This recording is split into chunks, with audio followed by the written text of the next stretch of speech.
boa noite. Hoje o Economia e Negócio traz uma discussão bastante atual. Nós caminhamos para o fim deste ano 2012 e a pergunta é, a gente vai repetir a façanha do ano passado, quando o Brasil teve um superávit de 47,8%? No topo do ranking das exportações brasileiras, a gente tem duas commodities que promovem uma disputa saudável para ver quem termina o ano na liderança: a soja e o minério de ferro. Nos últimos meses, a soja se tornou o principal produto de exportação impulsionado pela seca nos Estados Unidos, que teve que importar o grão brasileiro. Já o minério de ferro teve uma ligeira queda por conta das incertezas econômicas mundiais, mas segue forte. E aí entra o Dominique de Souza, diretor comercial da Citra Brasil, que vai falar com a gente sobre este setor de mineração. E o Fábio Trigueirinho, secretário-geral da ABIOV, Associação Brasileira da Indústria de Óleos Vegetais, da qual a soja, obviamente, é o produto mais importante. E você sabe, eu quero que você participe do programa, envie sua dúvida, seu comentário para o site da Record News, que aparece aí embaixo no seu vídeo, onde você também encontra as nossas entrevistas de programas anteriores. Eu estou aqui pensando comigo, será que vai repetir? A gente fica torcendo, na verdade, por um monte de desgraças alheias. Eu vou começar com a soja, porque assim, eu vejo, deu geada lá, vamos vender mais laranja. Aconteceu não sei o quê, vamos vender mais... É assim que a soja fica? A agricultura realmente é dependente do clima e a desgraça do outro é a alegria da gente e vice-versa, né? Porque em alguns momentos ocorrem realmente problemas fortes e isso acaba praticamente quebrando fortemente a produção, às vezes, de um país concorrente da gente, e isso leva o mercado para um patamar de preço muito melhor no momento que a gente tem uma oferta abundante. Então, isso acaba beneficiando. Mas tem, às vezes, que ocorre o contrário. São Pedro judia da gente, aí a gente chora e o outro ri, né? Faz parte. A gente já vai falar um pouquinho, em geral, do seu setor.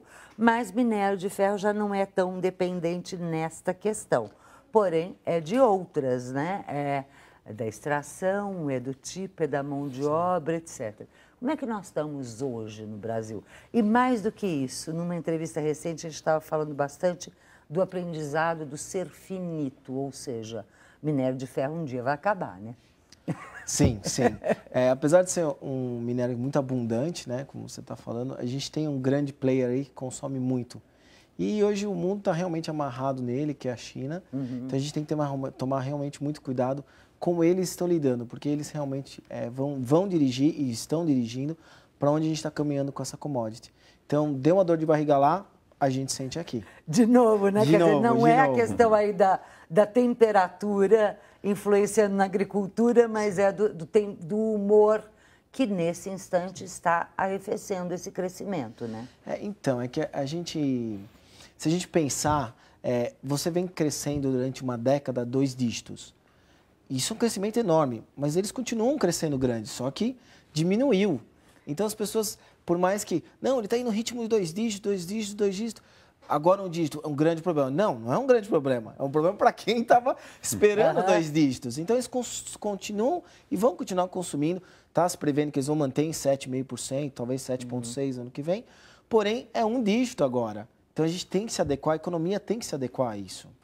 Quando a gente fala dessas oscilações do mercado no cenário internacional, e aí a minha pergunta já vai imediatamente para os dois, ela também hoje, não só pela questão da interdependência, né, global, do comportamento dos mercados, mas a questão de preços, da variação dos preços. Os dois setores estão muito correlacionados nessa questão de bolsas internacionais, as cotações, etc. Como é que vocês estão prevendo os próximos 5 anos? Eu não gosto de pensar só o ano que vem, vamos passar em 5 anos. Com essa questão, incluindo câmbio, incluindo desempenho, no caso, minérios em geral e óleos em geral. Ok. Por favor, Dominique. Então, que gentileza. Eu adoro a gentileza e adoro também quando o debate fica quente, viu? Quando um discorda do outro. Pode ir nos dois ritmos. Então, para mim, assim, a gente entende que a China é grande e tudo, mas a gente não vê ela como números. Então, se você olhar no minério de ferro, hoje, por exemplo, eles produzem 1 bilhão de toneladas por mês, desculpa, por ano. O Brasil produz 305 milhões, que representa 20% do que o mercado consome. E a China, além de produzir esse 1 bilhão, ela consome 60% de tudo isso. Então, assim, como eu mencionei, se der um soluço ali, a gente vai ter um problema. Porém, qual que seria a minha projeção para os próximos anos? Se você olhar como a Vale está trabalhando, os grandes players, eles continuam investindo e continuam acreditando. Mas tem que se adequar a esse crescimento de um dígito, porque é uma influência muito grande.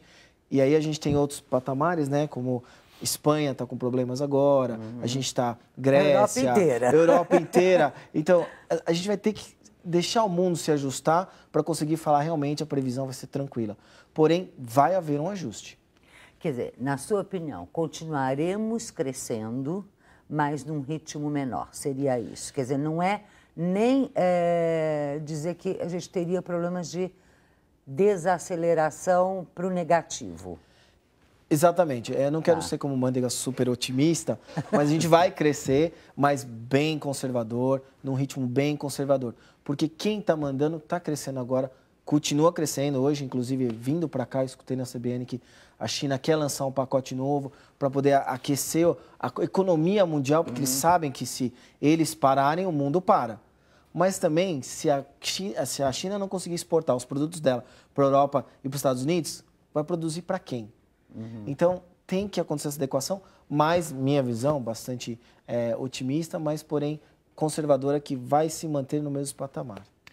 Vocês ainda se beneficiam bastante do Brasil S.A., né? Quer dizer, ou seja, o setor consegue escoar e vender muito internamente. Olha, no caso da soja, o mercado internacional para nós é mais relevante. Nós estamos exportando cerca de 70% da produção de soja, na forma de soja em grão, farelo, óleo, né? Com uma perspectiva de crescimento ao redor de 5% ao ano. A China também é um mercado muito importante para nós. Como trabalhamos com alimentos, nós temos uma demanda até bastante inelástica. Esse período de crise nós não tivemos, na soja não passou, porque é comida e as pessoas estão acostumadas a comer um determinado padrão, elas resistem muito a mudar isso, né? Então, isso está beneficiando a soja e nós temos uma perspectiva aí bastante positiva nos próximos anos, porque os outros países não têm onde expandir mais a agricultura. Estados Unidos já ocupa toda a sua área agrícola, que é o principal produtor mundial. Excepcionalmente, o ano que vem, vamos passar os Estados Unidos pela primeira vez, o Brasil vai ocupar temporariamente o primeiro lugar. Mas daqui até 2020, vamos ocupar em definitivo, porque os Estados Unidos está estabilizado e o Brasil tem competência técnica, tem tecnologia, tem recursos naturais, tem um produtor que é empreendedor. Então, tudo isso vai nos permitir, definitivamente, a gente superar a safra americana e definitivamente ser o maior produtor mundial. Só fazendo 2 parênteses no que você está dizendo, quer dizer, quando você falou o produtor, são os milhares de produtores, né? O produtor enquanto conceito. Mas entra um questionamento, quer dizer, o uso excessivo da nossa área agrícola para a soja, que vem sendo questionado por outros setores, substituição de áreas de pasto pela soja, até de cana, né, pela soja, a busca sempre no Brasil do produto que está em crescimento, em alta, aliás, não é do Brasil, né, de todo mundo que está sempre buscando aonde está dando lucro. Como é que você vê isso? Quer dizer, a gente está numa perspectiva positiva, porém não está sendo um caminho que talvez no longuíssimo prazo, para mais de 2020, seja um problema? Olha, nós não temos essa visão de problema. Nós achamos que o Brasil tem espaço para todo mundo. Hoje o que ocorre é que a pecuária, disparadamente, é o setor que demanda mais terra. 200 milhões de hectares aproximadamente.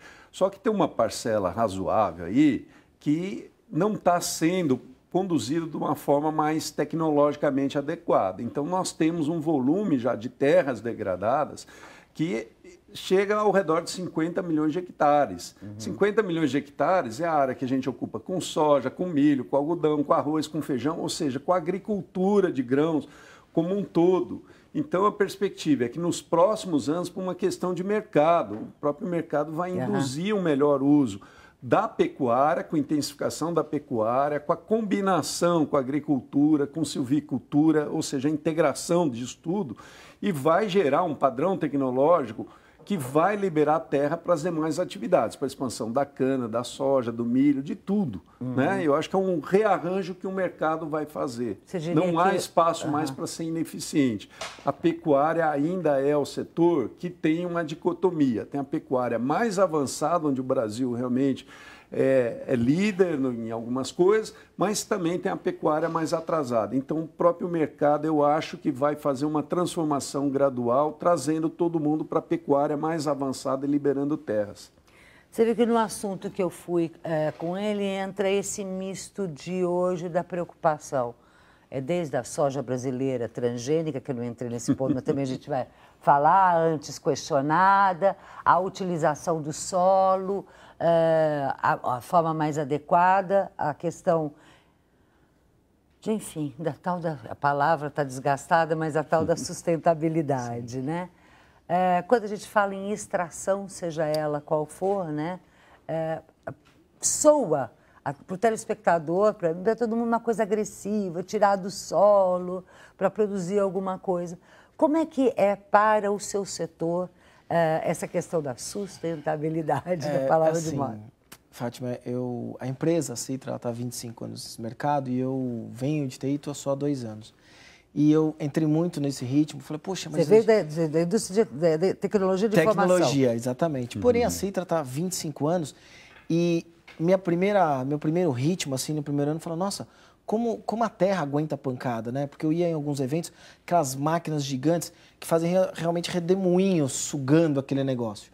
Falei, nossa, como nosso planeta aguenta a porrada, né? Só que aí eu fui visitar uma das responsáveis por 97% de toda a produção mundial de nióbio. Aí você sobe uma plataforma assim, imagina que na sua visão de olho você consegue ver a mina inteira.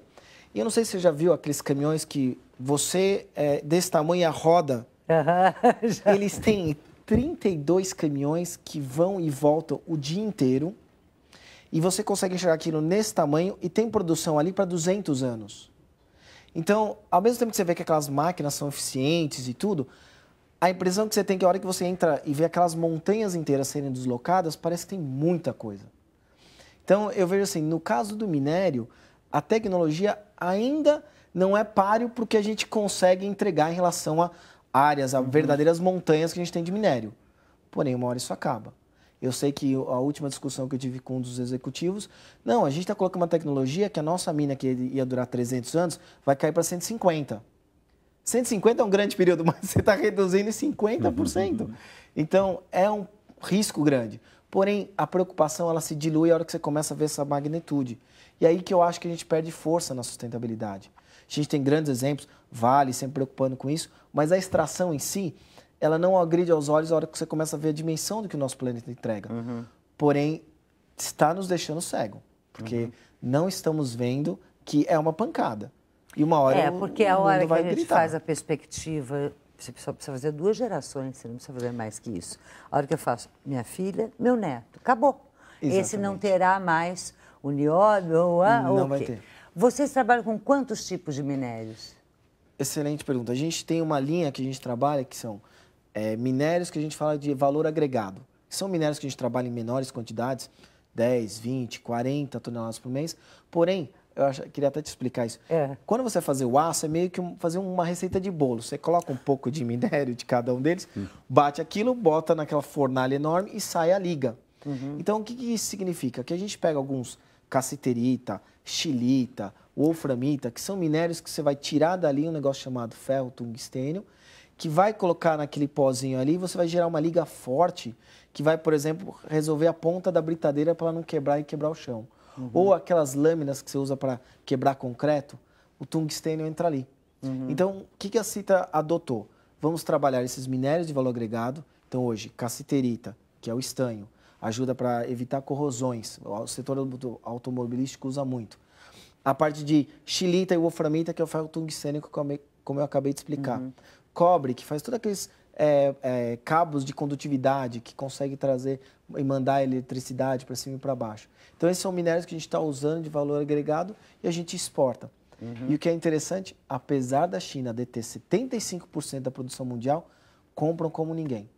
É impressionante. Então, eles no minério de ferro produzem 1 bilhão. Você imagina e só de compra cabos, o que 70%. eu preciso fazer é um sem parar. Sem parar. Você estava falando e eu voltei mais ou menos 30 anos na minha história profissional, porque eu comecei a cobrir a área de economia, cobrindo alguns setores como a Associação Brasileira do Alumínio, a Associação Brasileira de Metais Não Ferrosos, Isso. a Associação, enfim, todos esses metais.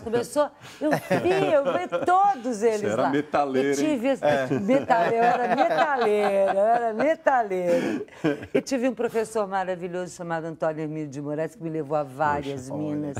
Então, a emoção ficou grande. Eu quero aproveitar essa dica que ele estava dando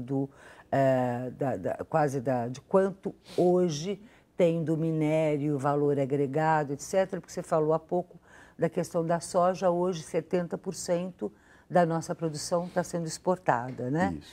E de várias formas. E óbvio que a gente fica sempre assim, quero mais valor agregado, quero mais.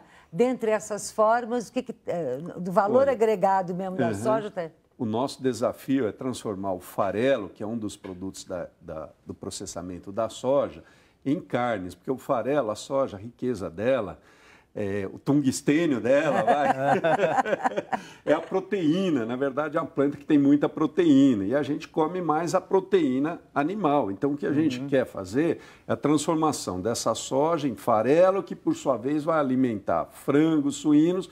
Em 40 dias eu vou ter o frango lá. E um pouco mais vou ter o suíno, né? E com isso eu multiplico por 5 o valor, agrega um número de empregos enormes, né?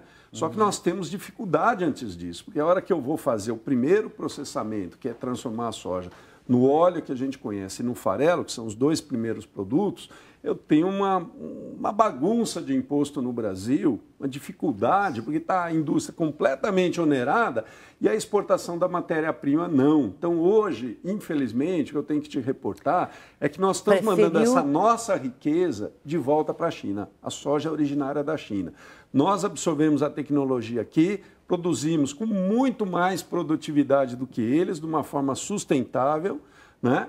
E depois estamos mandando de volta para eles transformarem nos alimentos ou nos biocombustíveis, porque também a gente pode desenvolver, claro. Podemos desenvolver toda uma indústria alimentícia, como de fato o Brasil tem desenvolvido, e mesmo internamente a soja também é muito importante, só que essa grande oportunidade da agregação de valor, infelizmente, por questões tributárias, a indústria está extremamente onerada ainda no processo de produção para exportação, fica acumulando créditos tributários e a exportação de grão não tem tributação nenhum, porque não deve ter mesmo. O problema é desonerar esses resíduos todos que a gente tem hoje. De volta com Economia e Negócios, resolvendo aqui o problema de toda a produção brasileira de soja e de minério, das exportações, com o Dominique de Souza, diretor comercial da Citra Brasil, e também estamos falando sobre a Abiov, com toda a questão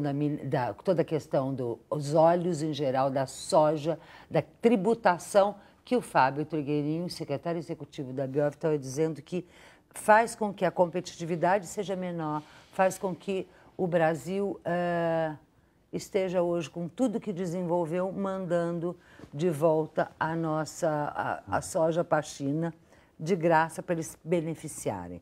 De graça ficou por minha conta, brincadeira. Mas, meu ponto eu disse que a gente vai resolver esse problema aqui. O que precisa? Vamos conversar no seu setor. Óbvio que a gente falar só assim, desonerar, não adianta. Então, vamos lá. O que precisa mesmo? Então, assim, desonerar. Eu fico um pouco misto, porque a gente fica um pouco preocupado que às vezes o governo tenta ajudar, até desonera. Porém, eu acho que a gente tem que investir mais na própria indústria, na infraestrutura em si. Porque não adianta também só impedir que os outros entrem e não melhorar a infraestrutura daqui, para o cara produzir mais, fazer melhores produtos. Então, a gente tem que só tomar, às vezes, um cuidado. Desonera para o importado entrar. Ou aumenta para o importado não entrar, fazer barreiras. Porém, a gente tem que investir na infraestrutura aqui, para fazer com que a gente produza melhor. O que você está dizendo é que, seja através de linhas de crédito mais investir em tecnologia, amplas. ajudar as pessoas, fazendo com que as empresas melhorem a qualidade do seu produto. Não evitar os entrantes, mas sim melhorar a indústria, arrumar mais empregos, colocar mais pessoas para produzir um produto melhor e mais competitivo. Aí a gente consegue trabalhar um pouco mais com essa carga tributária. A gente vai ter eu não quero dizer um susto, mas agora vai ter essa tarifa única de ICMS, que também vai ser é que não queria um caos para conferir. Ele estava falando susto, caos. Estou tentando usar a palavra, mas vai ser um lá, caos. A gente enfrenta tudo. Vai ser um caos. A gente está querendo... tem estados que é 18%, outros estados são 12%, e vai virar tudo 4%. E ainda não se sabe quem vai ser o dono da bola, quem vai fazer o quê. Mas e já isso começa é uma agora reivindicação do setor antigo, do setor indústria, quer dizer, do empresariado antiga, não é? E querem que já inicie a partir do ano que vem. Mas Aí ainda eu, não por sabe mim, as já iniciava regras. ontem. Mas a gente não sabe as regras que vão ser, então vai ser um problema. Vai ter muita empresa com muito crédito, vai ter empresa que não vai saber fazer a conta direito, vão errar muitos nos processos, vão ter pagamentos de tributos a mais, pagamentos de tributos a menos que geram uma fiscalização. Ou seja, vai ser um caos. Então, a minha visão é, vamos com calma. Coloca os tributos da forma correta, da forma mais ideal, mas investe na indústria para a indústria criar produtos melhores. Não ficar fazendo trancas de entrantes ou trabalhando essa guerra de tributação entre os estados. Eu acho que de tudo que a gente está vivenciando, a questão da guerra, que já foi guerra fiscal, a palavra já é velha e já desgastada, etc. e tal. Agora, o que mais? Por exemplo, essa é uma medida, mas se a gente pegar, Trigueirinho, a questão dos impostos...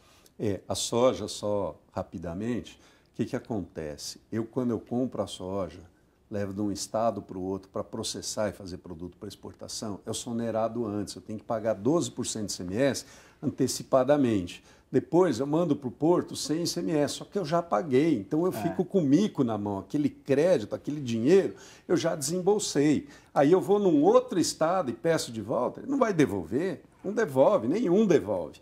E a mesma coisa ocorre com o governo federal, porque nós exportamos, mas já pagamos antecipadamente PIS, COFINS, essa coisa toda. Então, conseguir essa devolução é muito complexo e demorado, leva 5 anos. Eu não posso pegar meu capital de giro e estar lá imobilizado. Por quê? Porque é muito mais fácil, então, eu como indústria, o que eu estou fazendo é uma distorção, eu mesmo estou exportando a matéria-prima para a China.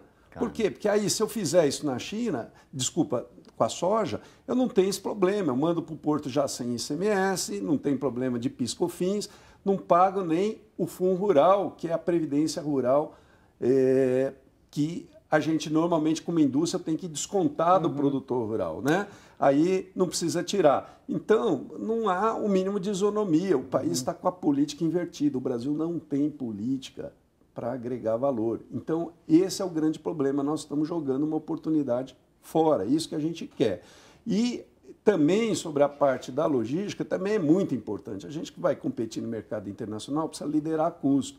Nós estamos hoje com a produção já longe, estamos principalmente no Mato Grosso, principal estado produtor, então já é longe. Se eu não tenho trem, eu não tenho hidrovia que é mais barata, eu vou para a rodovia esburacada. É muito complicado, é muito oneroso. Agora ainda vem uma lei que está mudando a legislação, só que não está dando um prazo adequado para adequação. É o mesmo caso aí que ele está citando. Então querem que a gente tenha uma jornada de trabalho para o motorista extremamente regulado, que é positivo, nós não somos contra, mas precisamos um prazo para implementar. Porque hoje, antes da lei, já tem 10% dos caminhões no Brasil parado por falta de motorista. Formar motorista leva meses, porque hoje a tecnologia de um veículo não é tão simples, o caminhão é sofisticado. Sim. Então, nós precisamos de um tempo para adaptar. E aí fizeram tudo, tá aí a nova legislação, se vira. Então, isso vai dar um problema, vai faltar transporte, nós vamos escolher uma safra recorde, 81 milhões de toneladas de soja, fevereiro, março, abril do ano que vem, não vai ter transporte, vai ser um caos.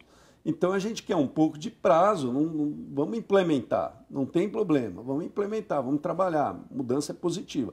Só que nos dê um tempo para adaptação, para adequação da oferta de transporte. Vai precisar mais veículo, Mais motorista. Não se faz isso do dia para a noite. Claro. E precisa pontos de parada, porque é obrigatório o motorista parar a determinada jornada, 4 horas ele tem que dar uma parada, e não tem. A gente vai para o Brasil um pouquinho mais lá para cima, gente, não tem nada. Como é que vai parar? No meio da pista, vai ser assaltado?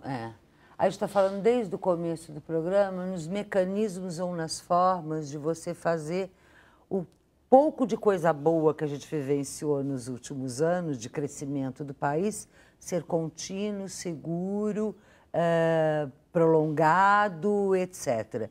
E o que vocês estão me dizendo é que tem várias lacunas que estão impedindo que isso seja verdade. E essas lacunas... Aí eu te pergunto, o governo não tem ouvido você? Quer dizer, quando eu digo ouvir, deixa eu voltar para você mesmo, depois o Dominique me dá também a resposta, porque o seu setor acaba sendo Fátima, peso grande. Você citou aí a presidente Dilma. Eu acho que caiu a ficha para o governo federal que o custo no Brasil está muito elevado, né?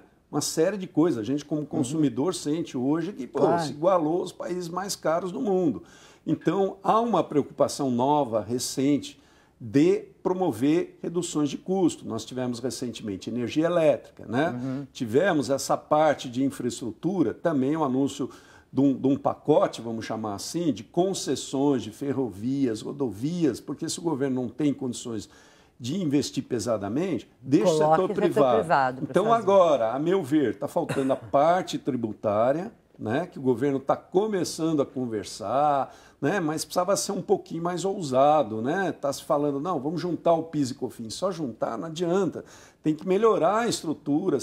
Hoje, o que a gente tem de obrigação, além de pagar o imposto, de cumprir obrigações chamadas acessórias, papel para lá, papel para cá, nossa, é uma coisa maluca. Então, tudo isso gera custo. Então, precisamos simplificar, fazer algo mais racional. Aliás, e reduzir um pouco a tributação sobre investimentos, sobre exportação, sobre alimentos. Quer dizer, atividades que têm que ser prioritárias para o país crescer. Porque, senão, nós vamos ficar feito cachorro atrás do rabo. Né? Nunca pega, porque a gente não resolve o foco do negócio. Então, eu acho que melhorou a parte cambial. Houve uma série de melhoras recentes. Isso é positivo, muito positivo. Agora, o caminho é esse. É só seguir nesse caminho. Há um eco muito forte no sentido até da simplificação. Quer dizer, às vezes, se você acha isso também, quer dizer, se simplificar todo o sistema, o custo já baixa bastante? Sim, eu acho que simplificar é um caminho. Eu gosto de reforçar nessa parte de infraestrutura, porque hoje, por exemplo, até com esse pacote que a Dilma trouxe, de 91 bilhões, no setor ferroviário, a Citra, logicamente, nós somos pequenininhos, é uma parcela pequena, porém, nós somos na África, trouxemos uma tecnologia nova que vai permitir com que os trens, por exemplo, vão conseguir andar mais rápido, conseguir fazer curva, comer menos rodas, comer menos trilhos. Ou seja, eu acho que se a gente pegar o empresariado, que representa 70% da máquina que movimenta esse país, e trazer ideias não só no foco da tributação, mas também simplificar esse lado e trazer inovações mesmo, de infraestrutura novamente, fazer com que a gente produza produtos melhores. Então, hoje a Citra faz essa parcela, trazendo essa nova tecnologia. Estamos com esse trabalho já há uns 4, 5 anos, estamos terminando de homologar. Os grandes players do mercado vão implementar essa tecnologia, que gera emprego, benefício, consumo menor das nossas trilhas de trem, que, coitados, já estão aí precisando da renovação, sofreram tanto, carregaram tanto peso nas costas. Então, assim, são coisas que eu acho Fora a expansão, então nem se fala, que é exatamente o que eu estava enfrentando agora. A questão de rodovia, que virou o seu único, praticamente, meio, que basicamente a ferrovia está para o minério, né? A proporção. E aí você pega... Quando eu vejo aqueles caminhões com alimentos na estrada, eu falo, gente, mas cadê nossas hidrovias, as ferrovias, né? Sim. E as perdas, assim, aí você até me confirma, mas eu vejo perdas de carregamentos inteiros que chegam a bater 30% de perda só porque o caminhão vai carregando aquilo e vai perdendo durante todo o trajeto. É muita perda. Então, é importante o empresariado se juntar, somos 70% da massa, da mão de obra que faz esse país acontecer, Pô, vamos trazer tecnologia, vamos trazer as ideias. Não só ficar nessa briga tributária, que às vezes o governo também está amarrado, ele não consegue também interferir muito, a não ser que a gente, entre aspas, no movimento social, junte as mãos aí e traga essas coisas e tragam propostas para melhorar os nossos produtos. Hoje a Citra, novamente modesta, mas ela traz essas ideias. A gente está fazendo isso com cabos e elevação também. Hoje nós temos uma empresa indiana que tem cabos de primeira linha, que a gente está trazendo para o quê? Para competir com o mercado brasileiro, mas também melhorar o padrão do cabo brasileiro para poder trazer e falar assim, gente, vamos produzir igual, vamos fazer na mesma proporção, porque a nossa infraestrutura melhora, nosso produto, nossa indústria melhora e a gente começa a exportar de novo. Então, a gente faz isso com ferroviário, com a parte de cabos, galvanoplastia, aquela parte que deixa todo o escapamento da moto, todo cromado. Você conhece ferros, ligas, né? Conheço tudo, mas meu telespectador não. Então, aquela escapamento da moto que brilha e tudo. Hoje a gente traz até tecnologias de banho para você mudar, porque a peça ela tem que ser mergulhada num banho. De como você colocar outros tipos de tecnologia ali para fazer com que o seu banho renda mais. Isso gera o quê? Mais empresas investindo nessa área, mais empregos, mais otimização de processo, economia naquele monte de água que você tem que fazer para esse processo acontecer, porque vai água para chuchu. Ou seja, leia-se água, uma outra coisa em extinção, e leia-se energia elétrica também, que você precisa para fazer. Para fazer a própria galvanoplastia, até o plating acontecer, né? Que você tem que manter. Perfeito, bem lembrado. Quando a gente pensa nesse quadro, nesse cenário todo, a gente pensa, não adianta pedir tudo. Então, 1 minuto para terminar o programa, sua recomendação, uma para governo, uma só, não pode ser mais que uma, e uma para o seu setor. Bom, governo, para nós, a prioridade realmente é a tributação, porque o nosso impacto, no caso específico da tributação, é muito forte. Para o próprio setor, nós temos sempre essa preocupação e não podemos abandonar jamais essa lição de casa de produzir da forma mais eficiente, com menor impacto no meio ambiente. Então, aí entra exatamente tecnologia. São 35 anos de pesquisa intensiva na soja e nós temos que continuar isso, e tem fundações, tem a Embrapa, tem as empresas, todo mundo trabalha nisso, porque senão a gente fica para trás. O seu recado para Dilma e recado para o seu setor como um todo. Então, para Dilma, eu vou roubar a sua ênfase, que é simplificar. Eu acho que se simplificar, o empresário entende, o comprador entende, todo mundo se entende e dá negócio. E para o meu setor, entender que ele tem uma força que é muito grande. Apesar de ele ser uma empresa pequena ou uma empresa gigante, se a gente trabalhar e focar em melhorar a indústria, não vai ter como ter competição que a gente não ganhe. Então, acho que seriam esses 2 pontos que eu acho importante a gente enfatizar. Obrigada a você, telespectador, que esteve nos acompanhando. Você sabe, encontro marcado conosco toda terça e quinta, às 10h15 da noite, aqui na Record News e a qualquer momento no r7.com. Record News, jornalismo 24 horas de plantão.